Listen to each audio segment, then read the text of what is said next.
नमस्कार, आप देख रहे हैं धा न्यूज और मैं हूं अभिषेक मिश्रा।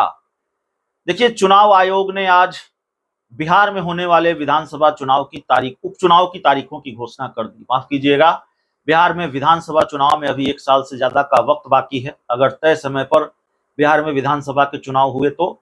लेकिन उपचुनाव की तारीखों का ऐलान आज चुनाव आयोग ने कर दिया। देखिए, पहले से यह तय था कि नवंबर के महीने में बिहार की 4 विधानसभा सीटों, इमामगंज, बेलागंज, तरारी और रामगढ़, इन 4 विधानसभा सीटों पर चुनाव होगा, होना ही होना है।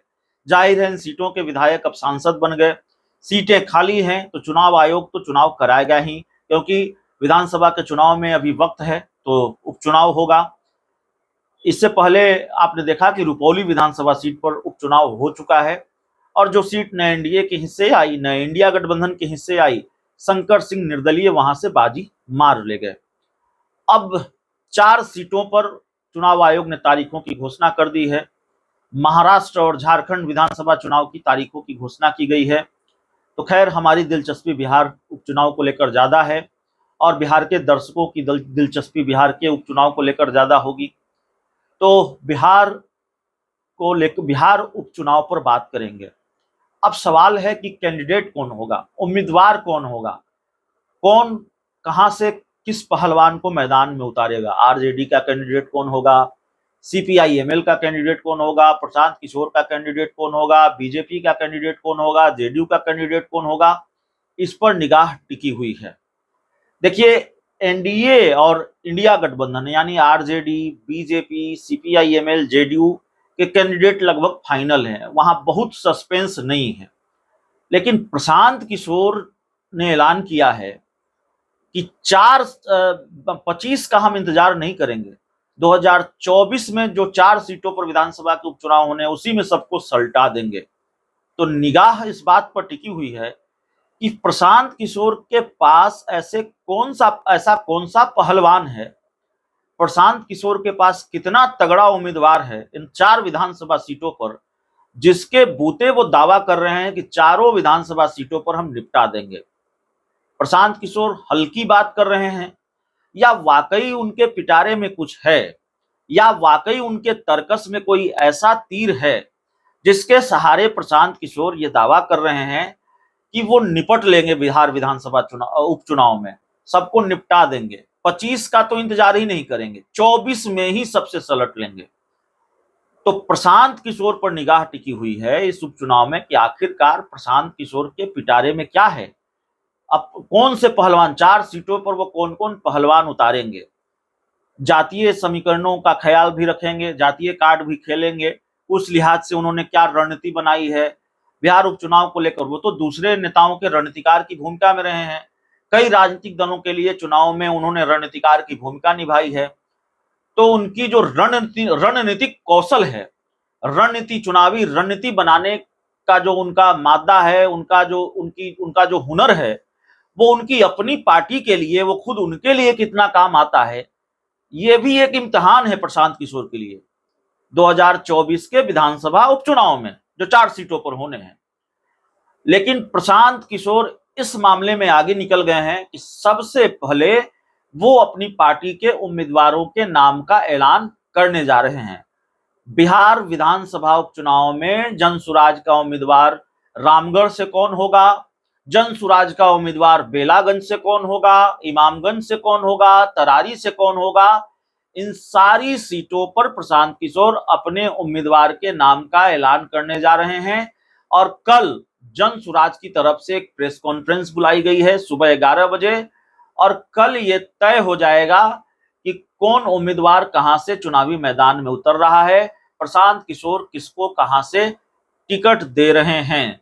तो कल तस्वीर बिल्कुल साफ हो जाएगी। कल प्रेस कॉन्फ्रेंस करके जनसुराज बकायदा यह ऐलान करने वाला है कि जनसुराज पार्टी का उम्मीदवार बिहार विधानसभा की 4 सीटों में कौन होगा, कौन कहां से चुनाव लड़ेगा। पूरी तस्वीर कल साफ हो जाएगी।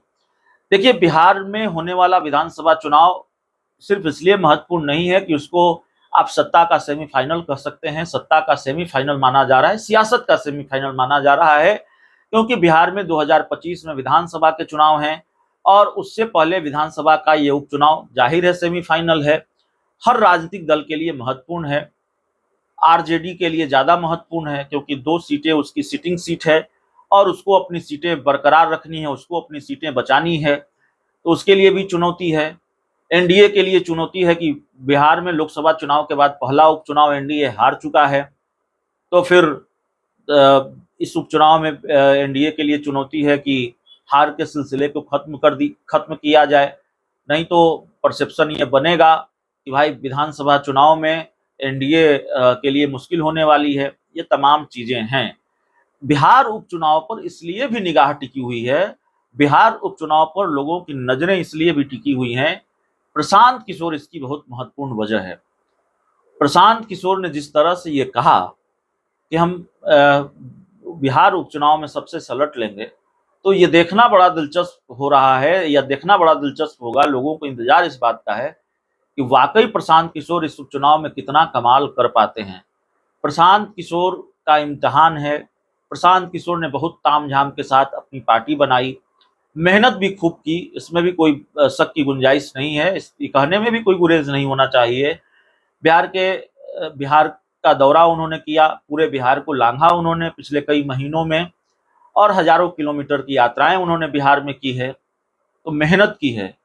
लेकिन जो दावा वो कर रहे हैं इस सबको सल्टा देंगे, तो उनकी नई पार्टी बिहार में स्थापित पार्टियों का तिलिस्म तोड़ देगी, जातीय समीकरण का तिलिस्म तोड़ देगी, और बिहार में आरजेडी जैसी पार्टी है, बीजेपी जैसी पार्टी है, जेडीयू जैसी पार्टी है, सीपीआई-एमएल है, इन सबसे प्रशांत किशोर पार पा जाएंगे, इन सब पर प्रशांत किशोर भारी पड़ेंगे।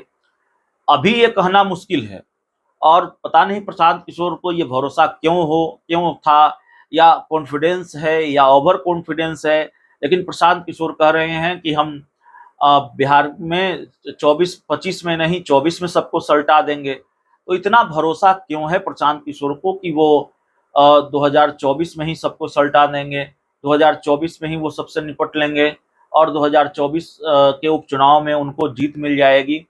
तो ये देखना बड़ा दिलचस्प होगा कि प्रशांत किशोर को इतना भरोसा क्यों है।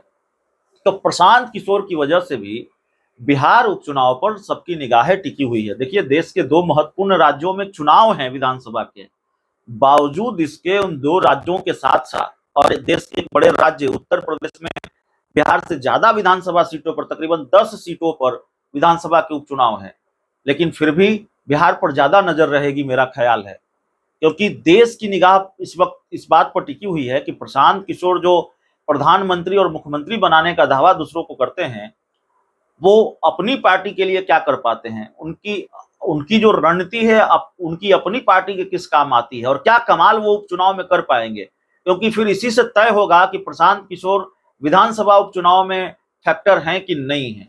बहुत बहुत धन्यवाद।